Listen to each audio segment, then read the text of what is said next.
Yan guys, wala kami dito. Hirap kami mayaman. Okay, yan na talaga. First one. Parang ano yan. Hinadi nga na pinagagrad mo.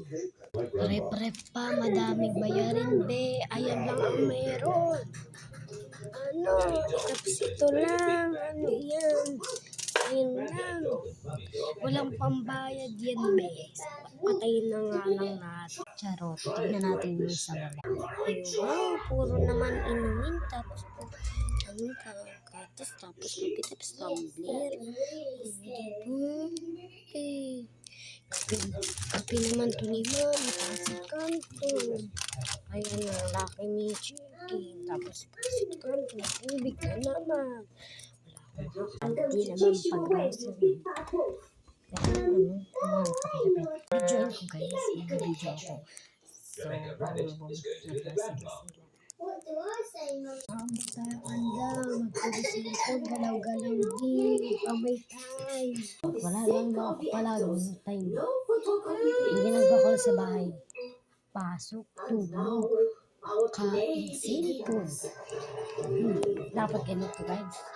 Ano gayahin yun? Dapat ganito ang gawin mo be. Yan o, puruin mo. Kanina ka pang inom ng inom. May salita pa. Yun yung ba nagsasalita na inom? Bula lang yun. May ganyan ba guys? Magsalita sa sabon na inom. Nasa istro lang. Alam ko sa magaso lang na ano. Guys, tignan nyo. Hindi ko nabibidyo. Ang gagaling kasi na nung tinitignan. Hindi ako din. Tapos mayan. Napapansin nyo guys. Ayun, may number po yun. May password. Pag binuksan nyo talaga yun. Hindi nyo mabubuksan. Ma-alarm clock kami. Yung basta-basta pipindi-pindi guys. Kasi masira. Katok lang kayo guys. Ewan ko ma-doorbell ba yan. Hindi ako nag-doorbell kasi alam ko yung password. Paribahay namin ito. Ano, hindi ko alam. Paribahay namin ito.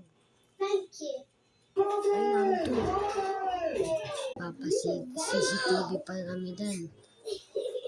CCTV kami kasi may bata makulit. Ano siya? Pati ayun. Pati itong charot.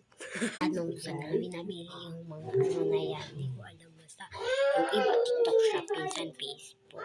Hindi ko alam. Basta TikTok shop. Tapos ano, Shein, mga dami. Wait.